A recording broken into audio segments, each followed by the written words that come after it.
What is rolling? When one joint surface come in contact with another joint surface in a way that new equidistant points on one joint surface come in contact with the new equidistant points on another joint surface called rolling. Like this, one come in contact with one and two come in contact with two. Okay, what is gliding?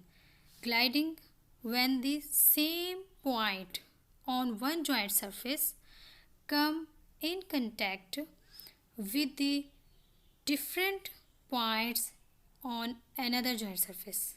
Like this, one point on one joint surface come in contact with the different points on another joint surface.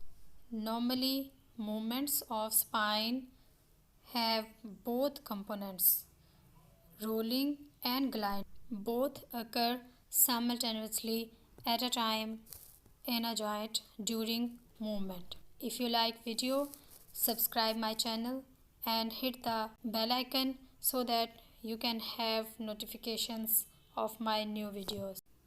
Thank you so much. Bye bye.